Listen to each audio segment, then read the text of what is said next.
కానీ మీకు ముగ్గురు పిల్లల మీదేనండి? ఇద్దరు అబ్బాయిలే. అమ్మాయిలు లేరైతే? లేరు మేడం. అమ్మాయిలు లేనందుకు బాధపడుతున్నారా, లేదంటే ఇప్పటి సమాజాన్ని చూసి అమ్మాయిని నేను అంత సెక్యూర్డ్గా పెంచడమేమో, లేకపోవడం మంచిదని అనుకున్నారా? ఇబ్బంది అవుతుందేమో చెప్తే. అయితే వద్దు, స్కిప్ చేద్దాం. నచ్చట్లేదు మేడం, నాకు సమాజమే నచ్చదు. అదేనండి, అదే కదా బాధ. అంటే మా ఫ్రెండ్ వాళ్ళకి పిల్లలు లేరు అని అంటే, భర్తను చంపిన భార్య అంటారు. నిన్న వార్త, భర్త వాడు ఏమన్నాడు వాడు పాపం, అంటే అవసరం లేదు టాపిక్, కానీ ఫోన్లో మాట్లాడుతున్నావు అనవసరంగా. ఈ ఫోన్ నీ ఇంటి పనులు వదిలిపెట్టి ఫోన్లో మాట్లాడటం ఇది 24 hours ఫోన్లో మాట్లాడతావు అన్నదానికి గొడ్డలు తీసుకొని కొట్టేసింది మేడం. అయ్యో నారాయణ, ఇది ఎక్కడండి? నిన్న పేపర్ వచ్చిందండి, నేను ఆంధ్రజ్యోతి చూడండి మీరు. ఓ మై గాడ్, 14th పేజీలో ఉన్నట్టున్నారు. ఇద్దరు పిల్లలు పక్కన ఉన్నారు, గొడ్డలతో కొట్టేసింది. ఏం ధైర్యం అది అసలు? ఏంటి కంట్రోలింగ్ ఎక్కడ ఉంది? ఎవరి కంట్రోల్లో ఎవరున్నారు మేడం? కష్టం, చాలా చాలా కష్టం, బాధ అనిపిస్తున్నది. మీ పెళ్ళి అమ్మా నాన్న చేసిన పెళ్ళేనండి? Love marriage? షోలే సినిమా చూసారా మీరు? షోలే టు బి ఫ్రాంక్ లేదండి. ఏదో చిన్న చిన్న బిట్స్ ఏదైనా యూట్యూబ్లో 1975లో వచ్చింది సినిమా, అది సూపర్ డూపర్ హిట్. అది అవును, super. August 14th 15th release అయింది. మళ్ళీ హేమమాలిని గారు అనుకుంటున్నా.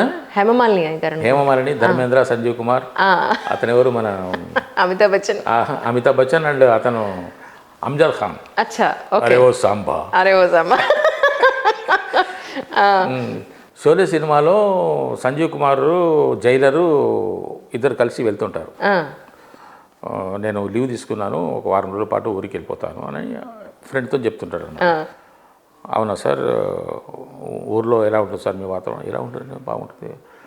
నా కొడుకు, కోడలు, మనవాడా మీకు అంత వయసు అనిపించదే అంటారు. అంటే పల్లెల్లో ఏముందండి, చిన్నప్పుడు పెళ్లి చేసేస్తారు కాబట్టి ఇక మిగతా అన్నీ జరిగిపోతుంటాయి. నాకు మనవాడు, మనవరాలు అని చెప్తుంటారు అనమాట. నేను కూడా సంజీవ్ కుమార్ లాగానే. నా పెళ్ళి అయింది నా 21 ఏట. 21 ఏట నా పెళ్ళి అయితే. So nice. అదే మరి ఇప్పుడు అబ్బాయిలకి అయితే 30-35 అవుతుంది పెళ్ళి. 30-35 అవుతుంది పెళ్ళిళ్ళు ఇప్పుడైతే. అయితే లేదంటే అసలు పెళ్ళే వద్దంటున్నారు. పెళ్ళి అయిన ఎంతకాలం మేడం? అదే కదండి, కొద్ది కాలమే కదా. అవును, వాళ్ళు ఎంతకాలం సంతోషంగా ఉంటారో తెలీదు. వారమో 10 రోజులు ఇప్పుడు వచ్చింది. ఏళ్ళు నెలలు లేవు, పోయింది. వారం 10 రోజులు 15 రోజులు. మొన్న ఒక అతను ఫోన్లో మాట్లాడుతున్నాడు, మేము ఇద్దరు మాట్లాడుకుంటుంటే అతను ఫోన్లో వద్దు సార్, నన్ను వదిలిపెట్టాడు సార్, నేను చేయలేను సార్, ఈ ఒక్క విషయం తప్ప మీరు ఇంకేమని చెప్పండి సార్, చేస్తాను అంటున్నాడు అని పెట్టేశాడు. ఏంటి సార్ అంత నీరసంగా, అంత నిరాసక్తంగా మాట్లాడారు అని అంటే, ఏం చెప్పాను సార్, జంట పెళ్ళి అయింది, 2 రోజులు 3 రోజులు ఇక్కడ చిన్న చిన్న కార్యక్రమాలు ఉంటాయి కదా, అది అయిపోయిన తర్వాత హనీమూన్కి వెళ్ళిపోయారు.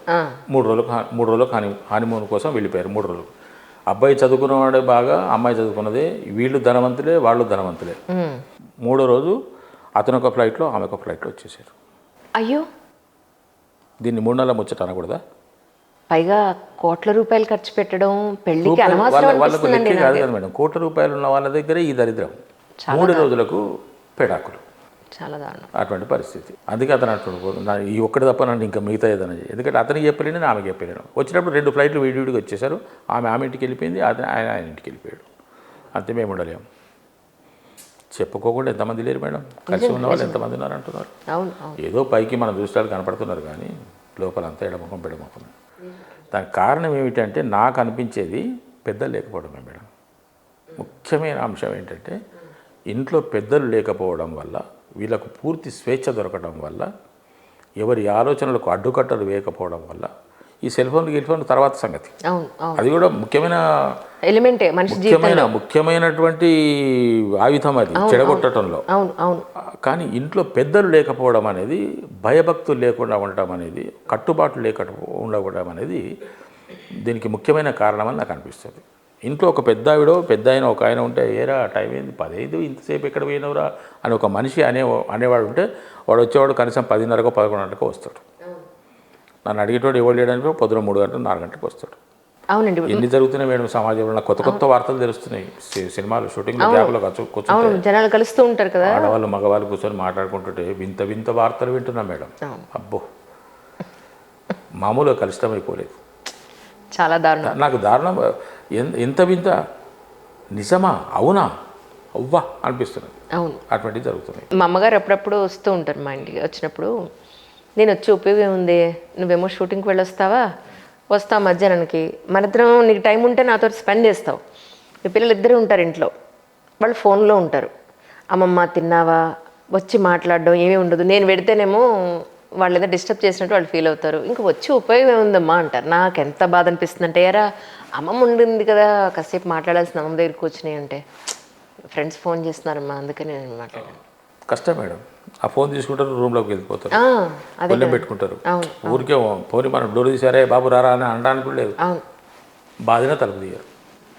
ఆ తీస్తే కూడా విపరీతమైన కోపంతో ఏంటి అవును.